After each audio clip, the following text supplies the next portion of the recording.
So, hello guys, what's up? It's me again, si Alicia nyo, at nagbabalik ulit para sa ating panibagong video. Alam nyo, hindi ko talaga magets, mga minamahal, itong mga DDS. Bagong taon na maawa naman kayo. Maawa kayo sa sarili nyo. At lalong-lalo na sa mga OFW na hinuhut-hutan ninyo. Maawa naman kayo. 2025 na. Yan pa din, na-stuck pa din kayo sa mindset ninyo na magrarally kayo all over the world para ipamukha na ganito yung gobyerno natin? Mga hunghang, nag-iisip ba kayo? Well, actually, minsan na nga lang yan sila mag-isip, hindi pa ginagamitan ng utak. Imagine, nagkakagulo na kayo dahil sa pera. Tapos yung sinusuportahan ninyo, hindi man lang kayo mabisita dyan sa EDSA. Nagigets nyo ko? Gusto lang natin pamulatin mga minamahal itong mga DBS na to. Kasi meron sa akin nag-PM na meron na naman daw pong rally sa January, ngayon ding January, itong mga DDS. So, ang rally nila is, Resign Marcos Bangag, ganun. So, nung nakita ko yon, I don't know kung January 7 or 13 yung kanilang rally, hindi ko sure. Pero imagine simula pa last year ng January 28 to be exact, nagsimula ang hakbang ng maisog. Sa hakbang ng maisog na yan, January, February, March, April, May, June, July, August, natapos ang hakbang ng maisog. Pero sa 8 buwan na yan, mga minamahal, sinugpatan pa nila at sinundutan ng iba't ibang klaseng mga rally. 'Di ba? Ano yung mga rally? People power na. Ito, hakbang maisog pa lang yan. Tapos yung sumunod, mga people power rally na. Tapos prayer rally kay Kibuloy at sa mga sinusuportahan nilang mga pulpul-kupal na mga politiko. Ito yung punto. Last year pa kayo nag-aal sa balusa. In-invite na ninyo yung retired military personnel, nang hikayat na din kayo ng mga active PNP officials, gumawa na kayo ng samot-saring destabilization plot efforts, mga character assassination, ang dami na ninyong ginawa sa buong 2024. Hindi pa din ba yun sapat? Hindi pa din ba yun enough para tumigil na kayo? Kasi mga minamahal, yung nilalatag na pondo dyan, pera naman ng taong bayan yan, mahiya naman kayo. At hindi lang pera ng taong bayan, pera din ng mga OFW na hinuhut-hutan ninyo. Kung yan lang yung trabaho ninyo, mag-switch na kayo. Diba? Mag-switch na kayo sa trabaho nyong yan. Huwag ganun. Huwag niyong pababain yung level ninyo na nabubuhay lang kayo sa kada 500, kada attend ng rally ninyo. Nabubusog kayo sa kakarally ninyo. Huwag ganun. Ang dami nyo nang pinuntahan. Nag-Japan na sila. Diba? Nag-USA pa, California, kung ano-ano pa, Hong Kong.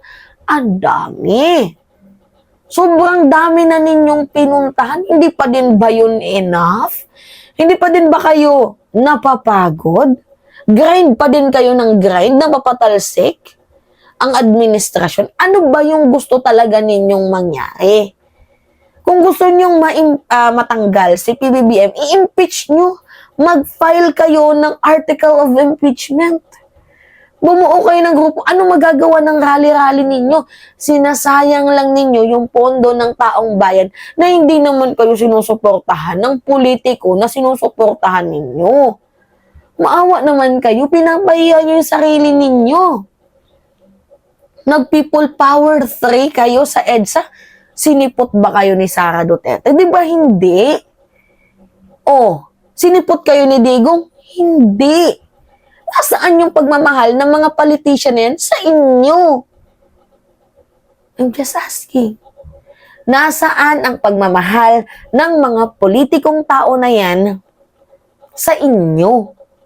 hindi nga nila masuportahan yung ginagawa niyong effort na pagtatanggol sa kanila.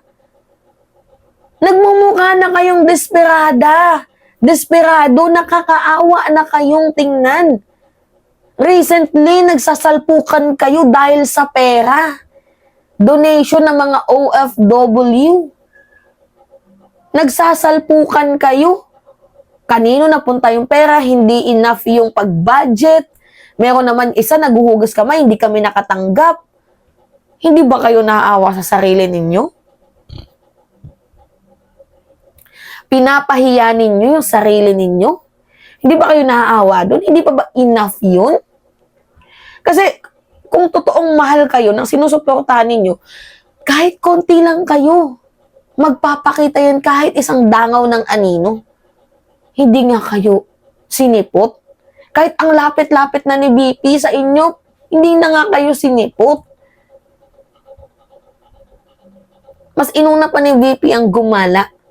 Kaysa na suportahan, pumunta, magpakita ng anino sa inyo. Hindi pa ba yun enough para mamulat yung mga mata ninyo na ay binabaliwala lang yung support nyo sa kanila? Hindi pa ba yun enough? Hindi pa ba kayo natatauhan? Yung pinaglalaban ninyo kahit mali, hindi pa ba enough na tanga-tangahan na kayo? Pati ba naman sa kilos, tanga pa din kayo? Hindi pa din ba yun enough? Na kung kaya ngayong January 2025, rally na naman kayo. Kung ano-anong effort na naman ang ipapakalat ninyo, wala na eh. Nahubad na yung huling alas ninyo, yung pabangag-bangag effect. Wala na. Ano pa yung mas maihihigit dyan ninyo? Wala na kasi enough ni. Diba? Wala na kasi natuldukan na yung huling alas ninyo. Nailabas na ninyo yung huling alas ninyo. Bangag, may sakit, nagpa-hospital, kung ano-ano pa. Ano pa ba yung maipupukol ninyo? Wala na.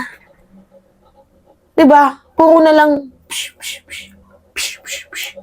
ganun na lang yung gagawin ninyo kasi wala na kayong magagawang iba pang issue.